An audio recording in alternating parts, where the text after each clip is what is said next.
Om Ajnanatimirandasya Jnananjana Shalakaya Chakshurunmilitam Dhena Tasmai Shri Gurave Namah.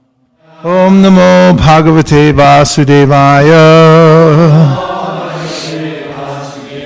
Narayanam Namaskritya Naram Chaiva Narottamam Devim Sarasatim Vyasam Tato Jayamudiraye. We're reading from the Srimad Bhagavatam, Canto 1, Chapter 7, the son of Drona punished. Today's verse is number 6. Anarto Pashanam Saksha Bhakti Yogam Adhokshaje Lokasya Janato Vidvansh Chakre Satvata Samhitam Anarto Pashanam Sakshad Bhakti Yogam Adhokshaje Lokasya Janato Vidvansh Chakre Satvata Samhitam Anarto Pashanam Sakshad Bhakti Yogam Adhokshaje Janato Vidvamsh Chakre Satvata Samhitam Anarto Pashanam Shakshad Bhakti Yogam Adhokshaje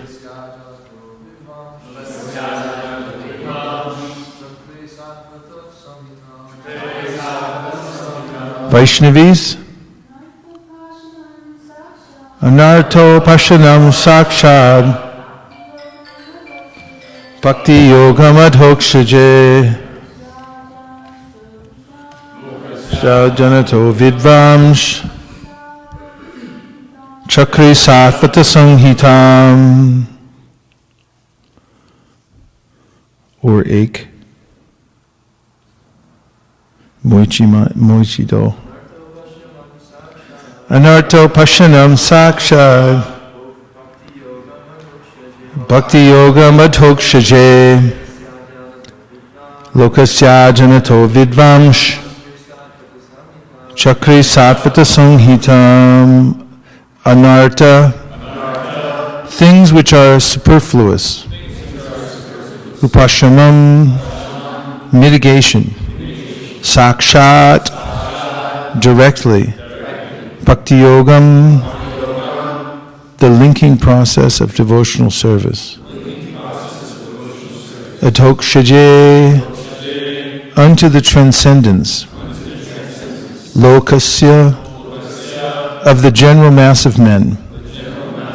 Ajanataha, those who are unaware of.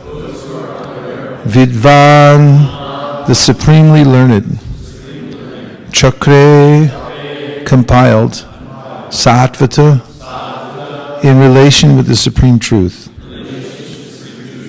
Samhitam, Vedic literature.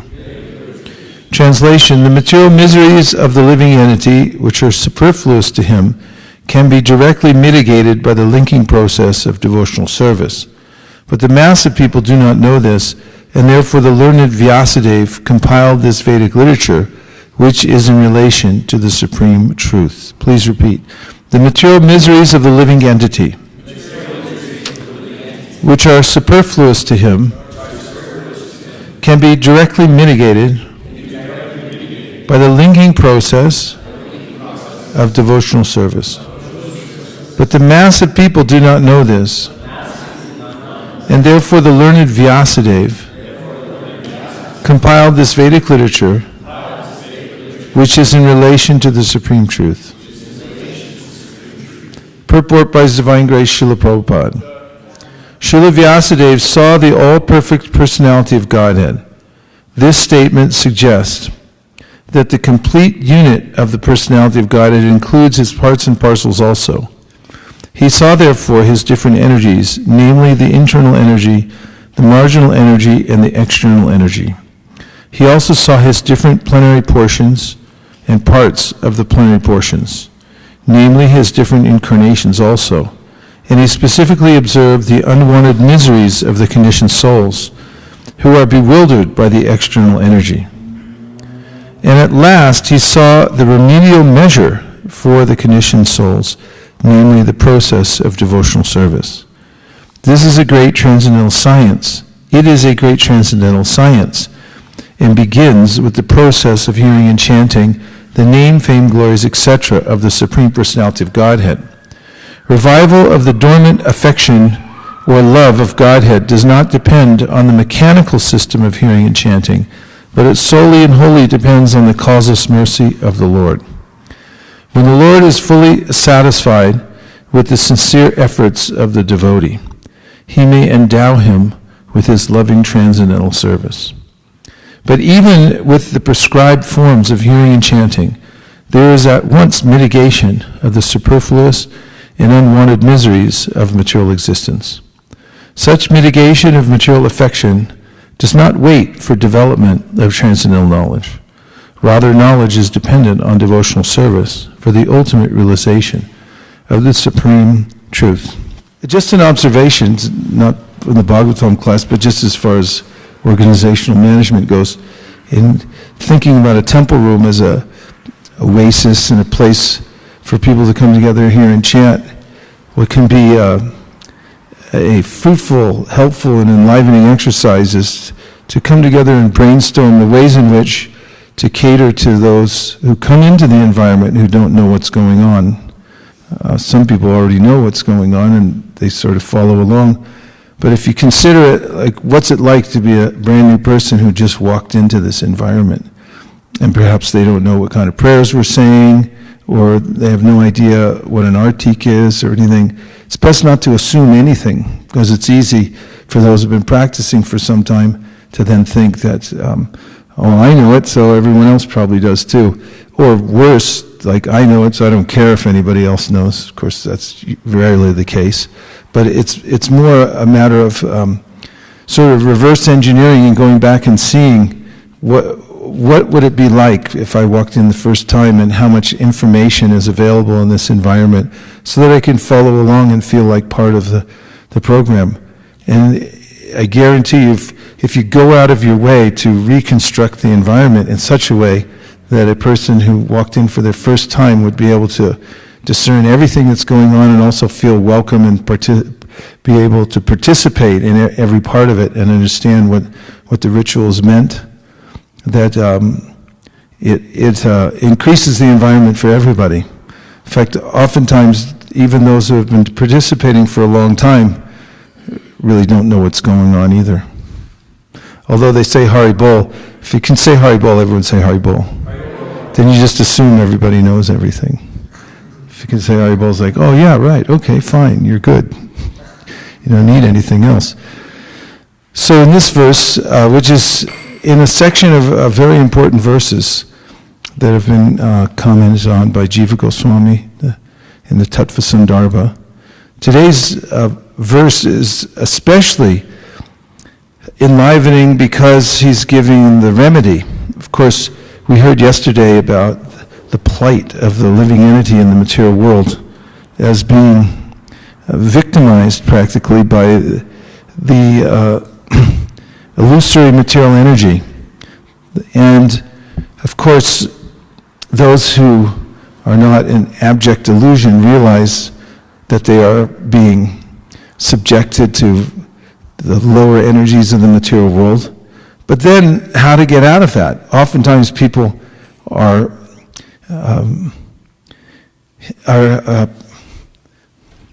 can give lots of commentary about what's wrong with the world or any particular situation, but when it comes to giving an actual remedy, they come up short.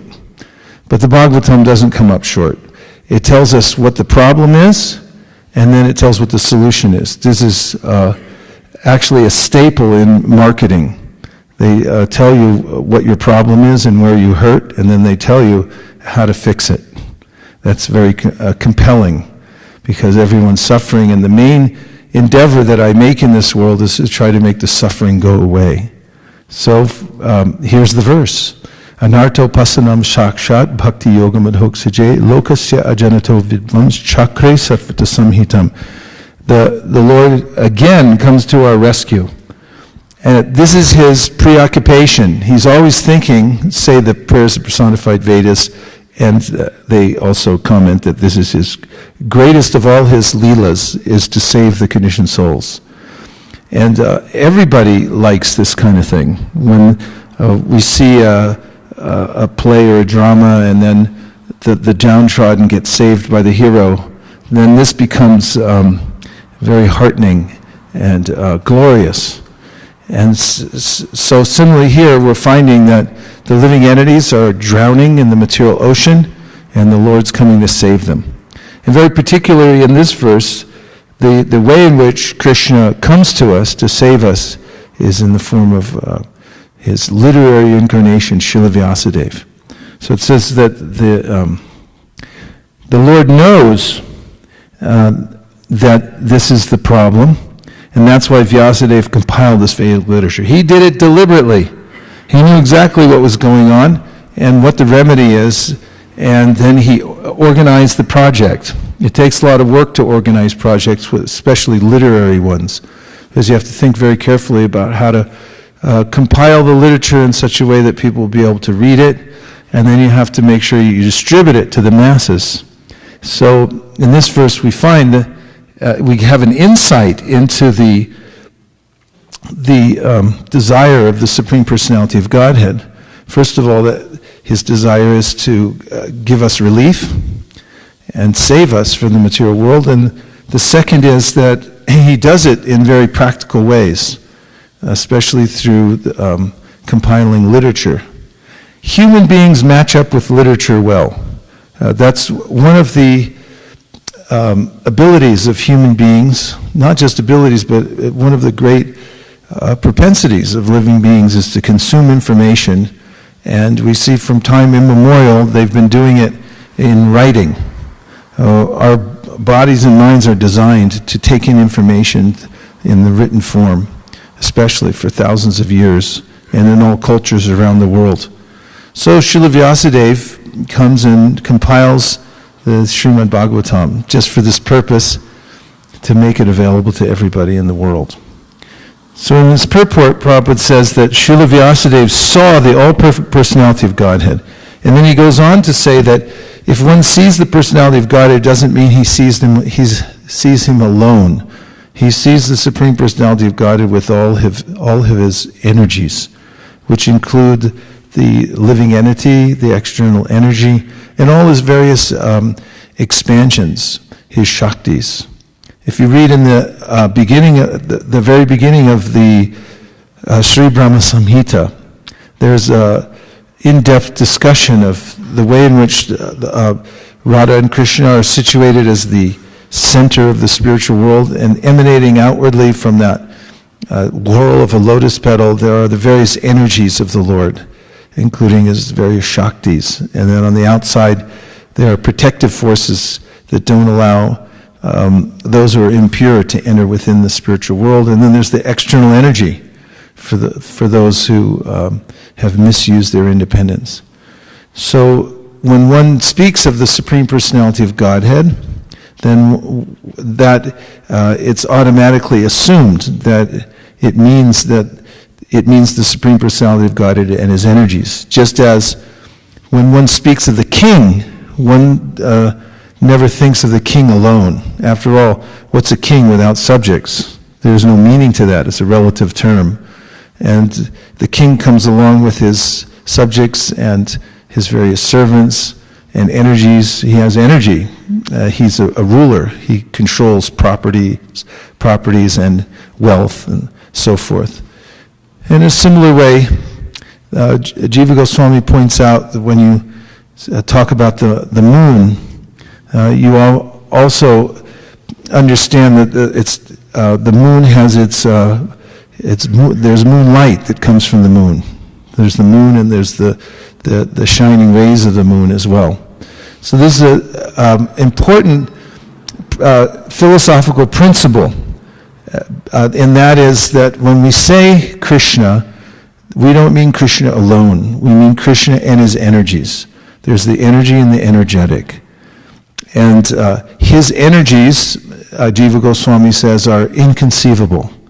That means he can do anything with his energies, and does do anything and everything with his energies.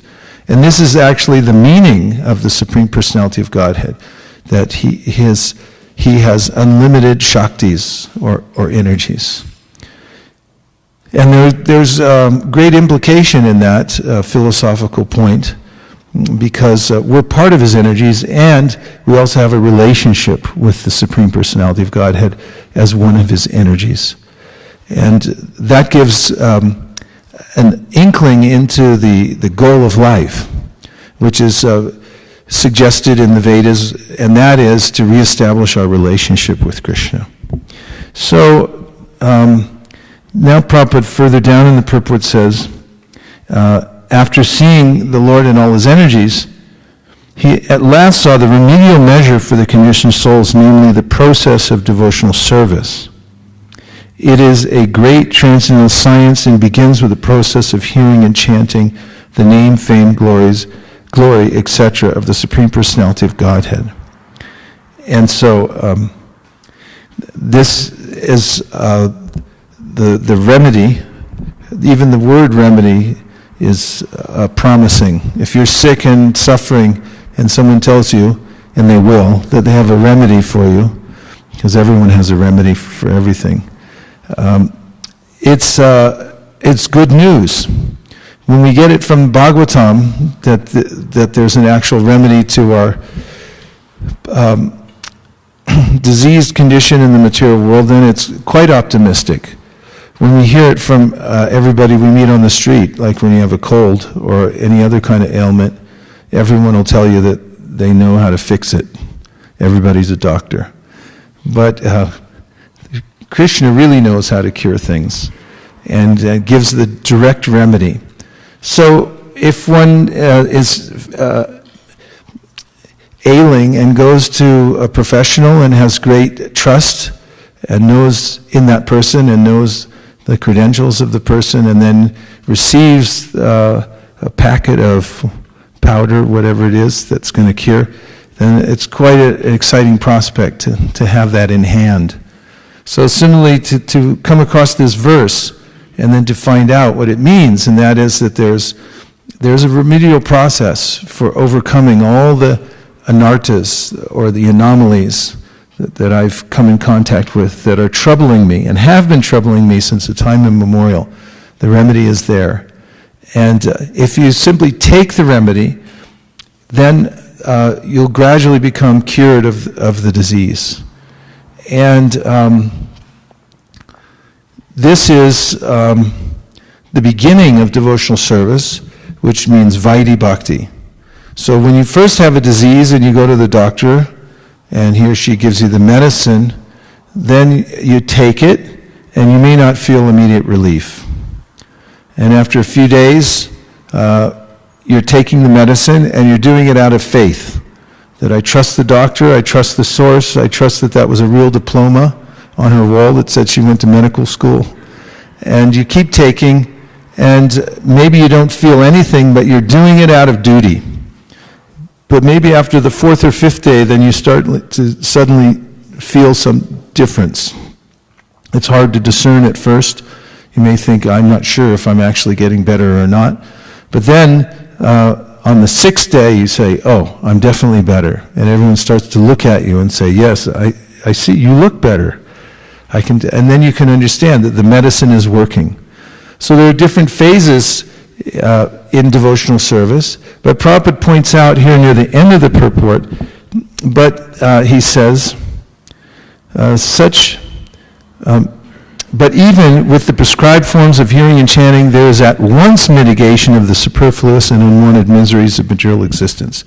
So this medicine is so effective that, as described by Rupa Goswami in his Bhakti Rasamrita Sindhu, as soon as one approaches the medicine, in fact, there's a description of this even in the Srimad Bhagavatam, that the process of devotional service there is compared to a boat. that can take you across the ocean of material existence. Can I have that pillow back? I need it behind my back. And as soon as you decide that you're going to get on the boat and you approach it, you don't even have to get in the boat, but just by approaching it, then the ocean of material existence shrinks. And you're able to step over it, just as you would step over the water contained within the hoofprint of a calf. So in a similar way, as one comes to embrace the process of devotional service, accept it as the actual remedy, and with determination takes it up. In the very beginning, Rupa Goswami says that there is relief.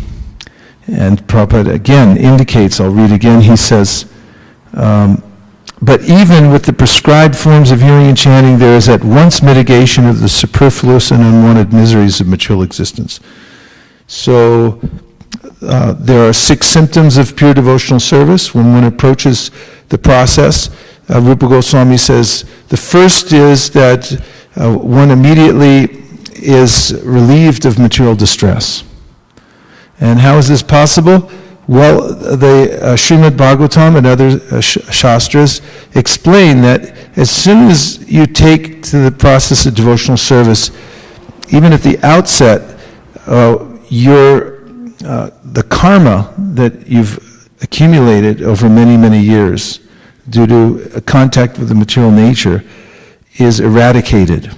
And therefore there's a relief from the suffering condition of material existence. Rupa Goswami in his Bhakti Rasamrita Sindhu, to verify this, quotes from the Padma Purana, in which he says, Aprarabdha palam papam kutam bijam palonmukam krame naiva praliyante Vishnu bhakti ratatmanam. In this verse he describes that each living entity is contending with a variety of karmic reactions. And some of them are very subtle, and some of them have manifested as the gross body that I now have in this lifetime. And by the way, as soon as you get the gross material body, you're going to get a certain amount of happiness and a certain amount of distress. That's already worked out. That's what it means, prarabdha karma, that you get what you get. So the Bhagavatam, or this verse, says, in whatever stage the karma is, aprarabdha means that it's not manifest yet. It's waiting for you. Isn't that exciting? There's not enough room in this short little lifetime to experience all the karmic reactions that have piled up from previous lifetimes. You have to get one of those extra storage lockers that they have here in Denver. They're so popular. And to keep all that extra karma, and it's waiting for you next life. It'll go on forever. There's no end to it. But that, by the process, Vishnu Bhakti Ratatmanam, by performing Vishnu Bhakti, then that karmic reaction is mitigated. It's destroyed. That's why one feels relief as soon as one takes the process of devotional service, even as a neophyte. In the very beginning, one approaches the process of devotional service, begins to hear and chant the association of devotees, and one feels a relief from material distress. And this is the first symptom when one first takes the devotional service, and the other is auspiciousness. Rupa Goswami says that when one takes the process of devotional service, one's auspicious life begins. Auspiciousness he defines as that one has the wherewithal to do good for all other living beings.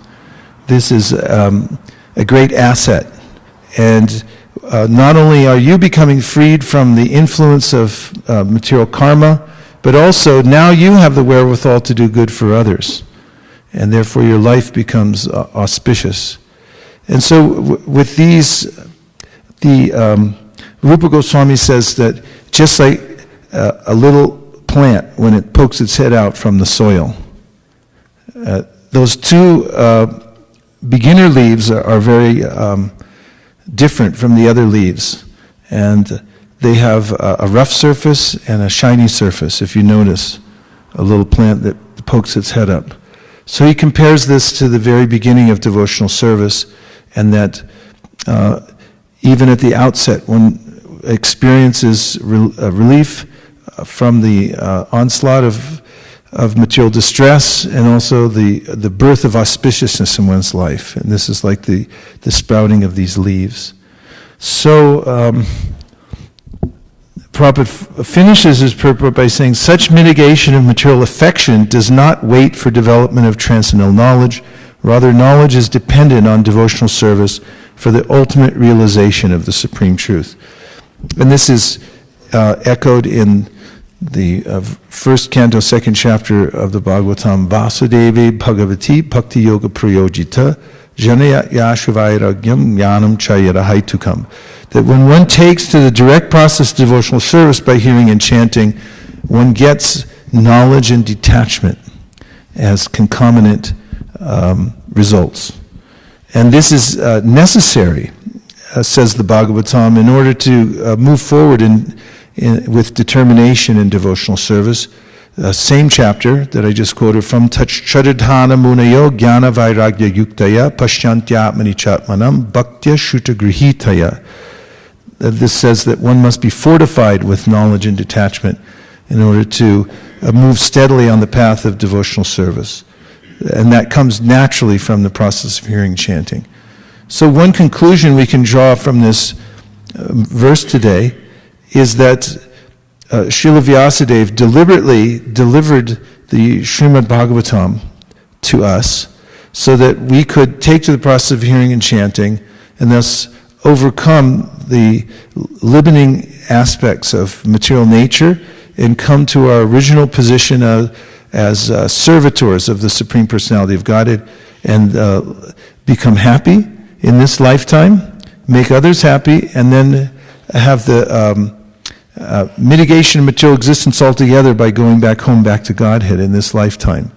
And all this is possible by the mercy of the Lord who has manifested the Srimad Bhagavatam. That's why it's the center focus of our entire movement. That is hearing Srimad Bhagavatam, reading Srimad Bhagavatam, and distributing Srimad Bhagavatam to the masses of people. There's about 7 billion people in the world, so better get cracking. Now we'll take some reflections or questions. Yes, Shamya Pras. Hare Krishna. Thank you very much.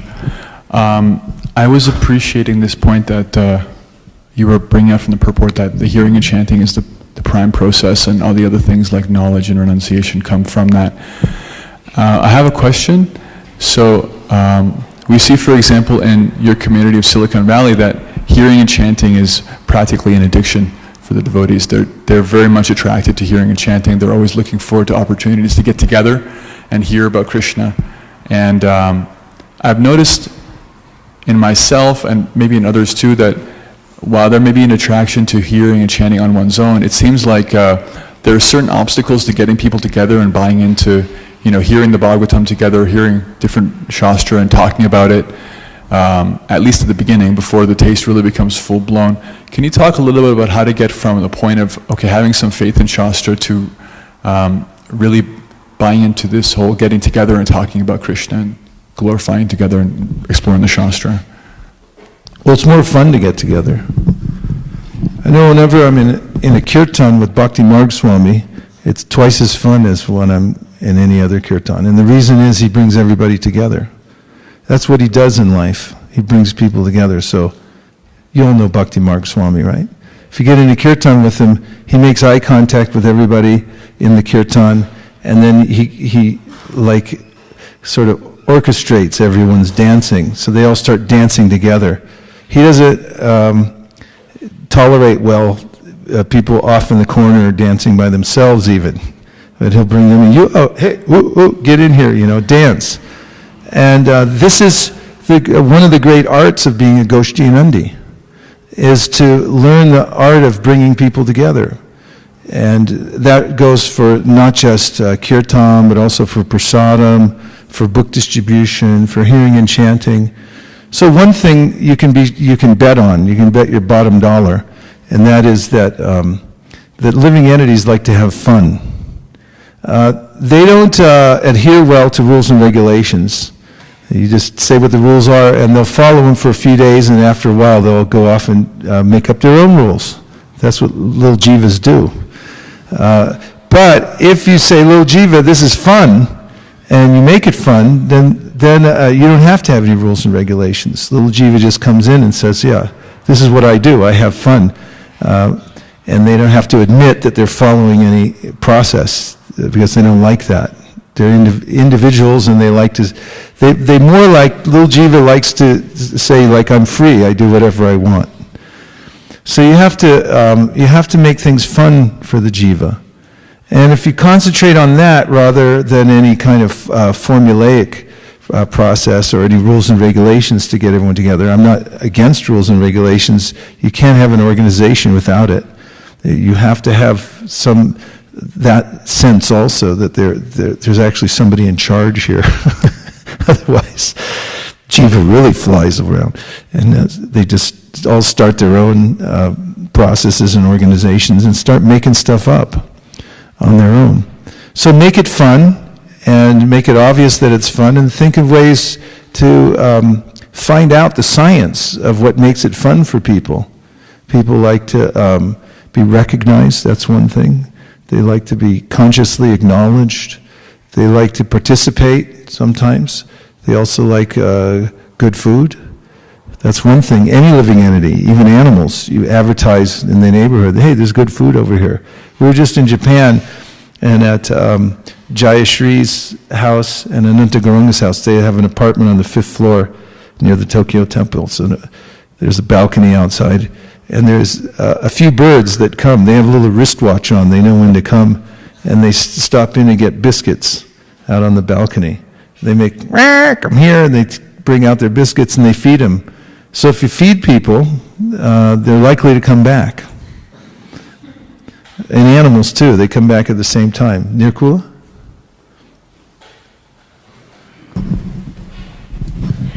I think at ISV you over time have developed that culture, and the classes that are held in the temple are very interactive, so the devotees are brought into the class on a regular basis. And then the other thing that we do, especially leading up to festival days, is we'll pick Ramayana, Krishna book, pastimes of Lord Nrsimhadev, and we do phone calls.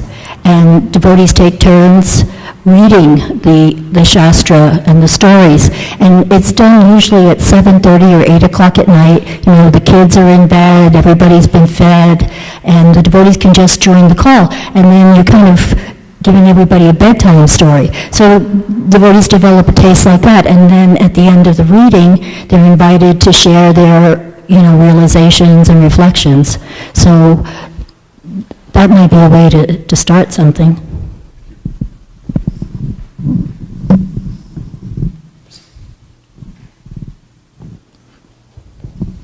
One, two, three. Which one? Raise your hand. Thank you very much for class, Maharaj.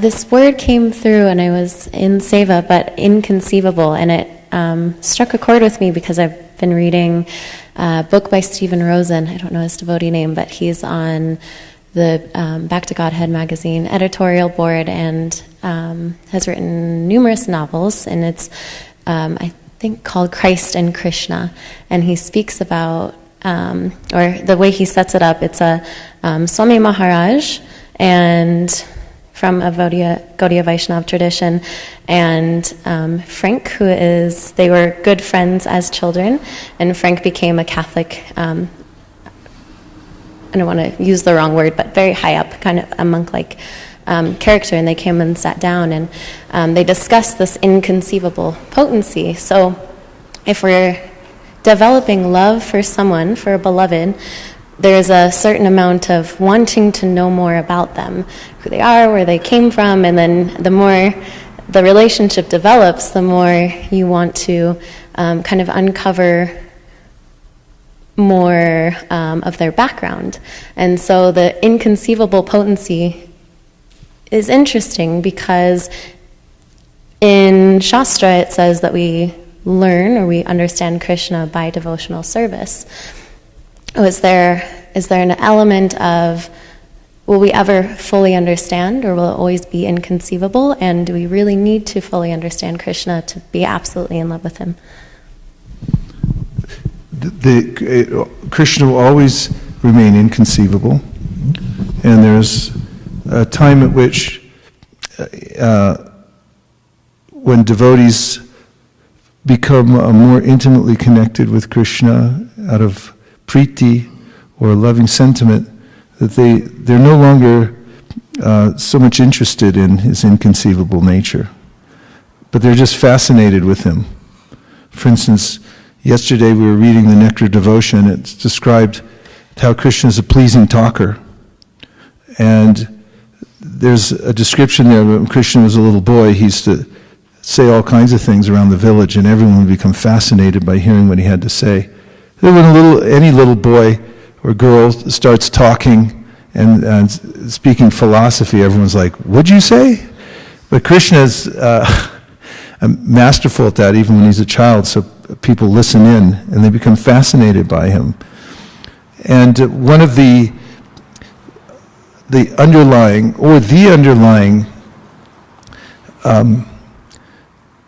features of the spiritual world is wonderment. And this, Rupa Goswami says in Bhakti Rasamrita Sindhu, is that Krishna is always more beautiful and more fascinating than he was the last time that one saw him. And it's not because you're just seeing him in a different light, but it's actually because he's becoming more beautiful and more fascinating and charming and so forth. So in Vrindavan, the devotees' entire lives rotate around Krishna. They're always talking about him, thinking about him, and they're just fascinated with him. And even when he performs pastimes that are inconceivable, like swallowing a forest fire or killing a huge python, they look at it for a few minutes, and then they say, "Wow, that was amazing." And then they kind of go back to their loving relationship with him, appreciating him as their best friend. So the sense of inconceivable potency is suppressed by love for Krishna in Vraj. And in our initial approach to Krishna, when we're developing a relationship with him from our vantage point of being in the material world, it's helpful for us to understand who he is and his inconceivable nature. But as the heart softens and our relationship deepens, then that becomes less important later on. And his name is Satyaraj. Steve wrote his name is Satyaraj Das, who wrote that book. Yeah. Thank you. Excellent questions. And all the way from the Pujari room. We always honor any inquiries from the Pujari room when that door opens. They go first. So, Mother, your comment really caught my attention. What really attracted me to the movement in the first place was reading Srimad Bhagavatam. I was already somewhat attracted, but it really drew me in. And as a result, in the last few months, my Guru Dev has encouraged me, try to gather as many people together as you can to hear Bhagavad Gita and Srimad Bhagavatam. So I've been brainstorming about how to do that, and your comment really caught my attention. I think this is a fantastic idea, and I would like to see if both of you could comment a little more on how you gathered the people. Are you using like an online conference room? How did you attract people to come to the, call in or whatever to listen? And just a little more specifically about how that works. Yeah, just a little background.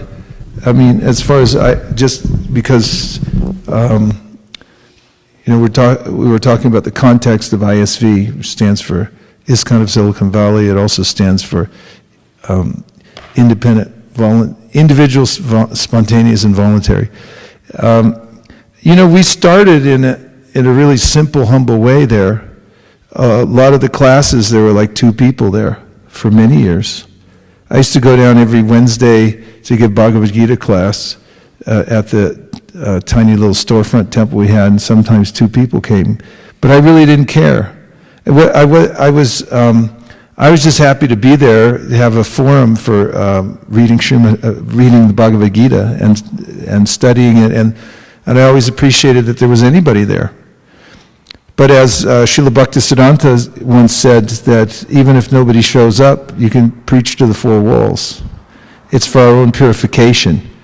I think it's important to start with that premise, that it's a worthy cause unto itself to recite the Bhagavatam or the Bhagavad Gita, and even if nobody comes, it's okay. And then over long periods of time of getting together and having classes whenever we could. Really, our community is slightly different also. Sometimes we try to apply what happens in one community and apply it universally. For many years, when people saw the success that Radhanath Maharaj had in Chopati, they would say, yeah, let's just do everything that Chopati does. And then they try and it didn't work the way it did in Chopati. It's because the circumstances are different. First of all, they had Radhanath Maharaj there all the time, which makes a big difference. And they also had, every situation is unique. And so you have to look at each situation, and instead of trying to apply the exact details, but apply the principles. So one of the principles is that if you make it a priority to hear and chant, and you keep the vibration going, then eventually the people who are there will develop a taste for it, and that will spread. And also, in our community, because nobody lives in the temple.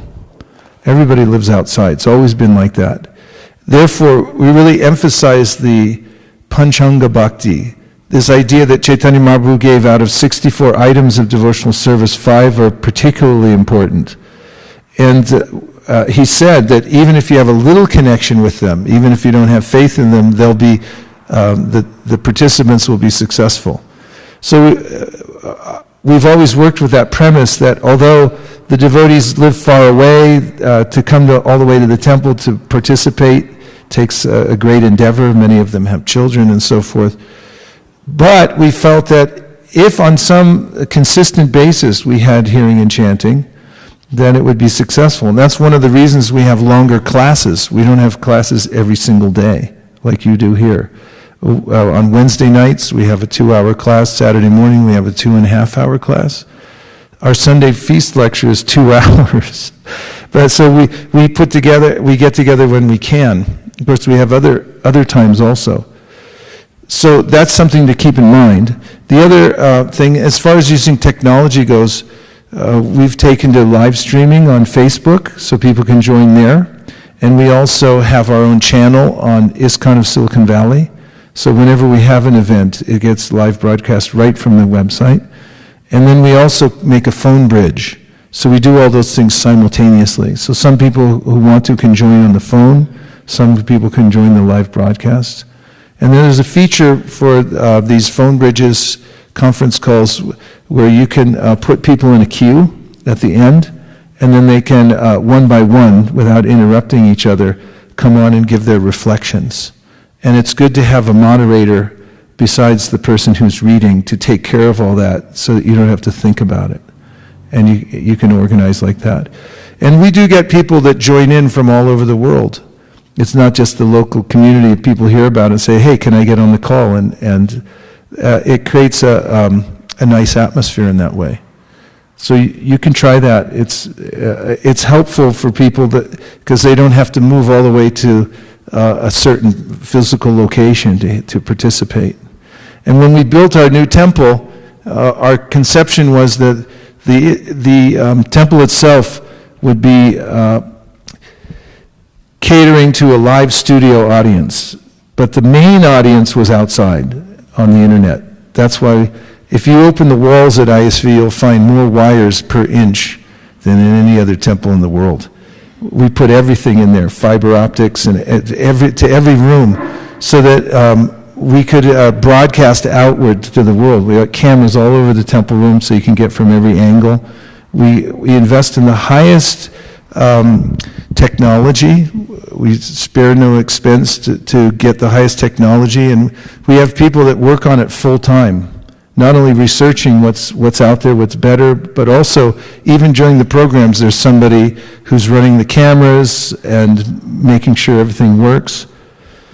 That was what I said in the beginning of class. You make the environment in the temple room so that everyone has an opportunity to see what's going on in here. For instance, in our temple room we have one of these screens on this side of the room and on the other side. And there are projectors that protrude from the ceiling on both sides. And so no matter where you're sitting in the temple room, you can see on the screen what's going on. And then somebody's sitting in the booth, and then as the speaker is presenting, that person is bringing up what the verses are, and if somebody quotes a verse, then they immediately put that verse up so all the devotees can see it and follow along.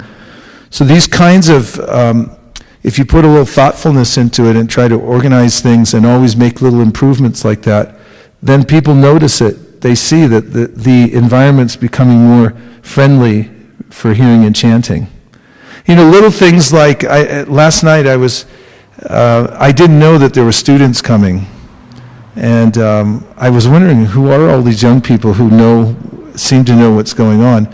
And then we jumped up to chant the Brahma Samhita, and I noticed that some of them felt a little bit left out because they didn't have it. And we were chanting the Brahma Samhita. And so little things like that can add up for people, that they feel left out for a few minutes, or others are doing something, they're not able to do it. Then that can actually be a hindrance. So that's why I was saying you have to figure out how to fill in all those blanks to make sure there's no gaps for people. For instance, one of my pet peeves always in the morning programs for Tulsi, for some reason there's never a copy of when we say the prayers to Tulsi Devi in English. Everyone who knows it just says it, and everyone else who doesn't either stands there or tries to imitate. But why not have it available so everybody could read it together and memorize it? And things like that. Also, I know oftentimes when you're doing a ritual every day, for instance, you recite the 10 offenses together, it can become so rote that you don't even notice what you're saying. So when we do it at ISV or wherever else, I do it whenever I have control over the morning program. I always stop and ask people, what does this one mean? What's number 3? Somebody say what the third offense means. Or sometimes you could say them backwards. My father worked in repertory theater for some time when he was in college, and he told me that the director of the theater was very much aware that when you do the same play over and over again, you start, it's noticeable that you're not that into it anymore, because you're just saying your lines. And so the director would send the actors out off cue. They'd come from the wrong side of the stage, or they'd say a line when they weren't supposed to, and everybody knew that was going to happen every day. It would throw all the actors would put them in a higher state of alert that anything could happen. So that's another thing I think is important in repertory, anything that's repertory. If you're going to do a ritual every single day, then you have to study it more closely. That's one thing. Like, what do the prayers actually mean? And not just assume that just because you're saying them, that it's going to have the full effect. That's a niyamagraha. If you do things and then you don't consider what effect it's having or what it actually deeply means, or if you're not saying it with feeling, that's also niyamagraha. So it's one of the basic principles of the devotional community that you have to be thinking about those things, how to close those gaps and make sure there's no niyamagraha. And then it becomes naturally attractive to people, that environment. It's less predictable and less rote, and a little more stimulation, including audience participation. One of the things that we've noticed is that oftentimes people take for granted that there's some people that are advanced and some people that aren't advanced. But when you start calling on all kinds of people, the person who's silent sitting in the back, and everyone thinks, oh, you know, they're a new person, they don't know anything. And all of a sudden, they reveal the fact that they're a Paramahamsa sitting in the back there. Everyone's like, wow, there's Paramahamsa sitting back there. But, you know, it becomes more interesting to bring people out and hear their devotional personalities and the realizations come out. We'd be really surprised. Even new people have profound realizations that they can share. And that becomes interesting. And things that are interesting are compelling. People are more interested in participating in those kinds of things. You better stop me. I'll keep going. Don't tempt me. Any last points? Yes? You had your hand up earlier. Hi, Hare Krishna, thank you for the class. So by devotional service, one revives his original position, right? But so is there like, for example, Haridas Thakura, he was his position in the spiritual world, I don't remember it now, but like to devotional service, he like remembered by Krishna's mercy. But you know, are there like symptoms or something, or like how does one is knowing when he's getting near to his original position, like in the spiritual sky? You tell me what he said.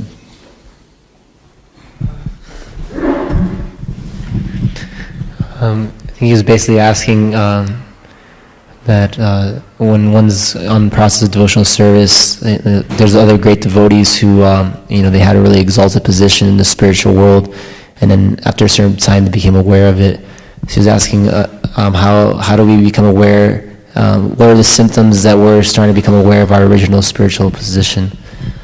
Well, one thing Prabhupada mentions in the Adi Lila, chapter 4, text number 34, second to last purport, is that if you're intensely hearing and chanting, and then you become attracted to hearing in a particular way, he said this can be an indication of your relationship with Krishna. Of course, it's dangerous bringing such things up because sometimes people jump the gun and try to take advantage of that and prematurely decide that they have a relationship with Krishna. But this is something Prabhupada writes in the Adi Lila as an indication. But the main indicators for those who are beginning on the path of devotional service are that one becomes disinterested in material life. This is a sure bet. If you're progressively and noticeably to yourself becoming less interested in material sense gratification, it's just not a thing anymore. It's not calling to you. Like people catch a little raccoon out in the wild. They bring, come here, fella, come here. They catch him, they bring him back to their house, they start feeding him cat food, or where they give raccoons to keep him there. And then raccoon stays there, and he's like, hey, he's tame. And the next time they're sitting on the porch together, some wild raccoon calls from the wild, and the little pet just says, see you later, bub, and he jumps off the porch and runs back into the wild. As if that's happening in your mind and heart, that you're here, you're practicing, and all of a sudden you hear the call of the wild, and you go like, I got to go. That's a sure sign that you're not advancing. But if you hear the call of the wild, and then you're like, no thanks, I got my master here, and I like my porch. If you like the temple more than you like the lights of the city and all the kinds of stuff, you'll notice it yourself. Nobody has to give you a certificate. There's two other symptoms that are mentioned by Madhvacharya that are all pervasive, universal for any advanced devotee. One is consistency in the practice. You can see if somebody's consistent in their practice, they always show up, they always do their thing, that's a sure sign that they're internally advanced. And the second is what they say. You can really judge a person, Madhvacharya says, by the words that come out of their mouth. Are they consistently merciful and helpful to others? He says it's mukhi prasadad. It means prasadam comes out of their mouth. It's mercy that they give when they speak, because that's what's in their heart. So these are universal symptoms, and one can see within oneself. And if you're attracted to devotees and devotee association and hearing and chanting, and you really like it, this is also a good sign that you're on your way to the advanced stages of devotional service. Before we think of the most advanced stages, we should really try to come to Nishta. And Nishta means that you have a standing in devotional service. Shta, it's cognate with the word stand in English. You have a place to stand. You don't get knocked around. And there are 5 obstacles that prevent one from being in that position of Nishta. One of them is called laya, or sleep. And that means that when you're doing your devotional practice and you'd rather be sleeping, and that's what you think of when you're practicing, this is a sign that you haven't reached Nishta yet. And then there's distraction, which means that you're doing your practice, but you're distracted by other thoughts and ideas and things in your environment. And then there's a way in which, if you're practicing and there's no distraction whatsoever and you're not tired in the least, you've got enough sleep, but you're just not interested in the practice. That's another obstacle to Nishta. And then there's innate desires that are deep within my heart from being in the material world and listening to the call of the wild for so many lifetimes that come out, they just emerge and they disturb my practice. And then finally, there are, in a very similar way, the senses get attracted to their objects just automatically. That's another blockade to Nishta. And if one practices, as Prabhupada's mentioning in this verse, the preliminary practices of devotional service very diligently over time, then those obstacles will diminish, opening the way to Nishta, which means that one knows for oneself very clearly that I have a standing in devotional service and there's nowhere else that I want to go. This is the only place for me. And I'm staying here only. Om Tat Sat.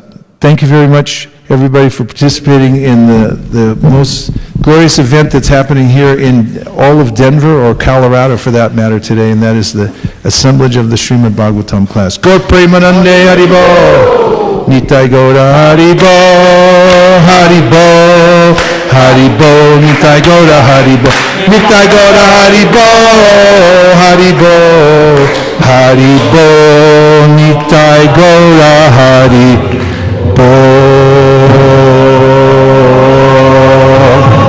Vanchakalpadabhishcha kripasnabheva cha patitanam pavanibhyo vaishnavebhyo namo namaha. Anantakoti Vaishnavindiki jai. Natari Armarman, Natari Armarman, Natari Armarman, hey, Natari Armarman, Natari Armarman, Natari Armarman, Natari Armarman.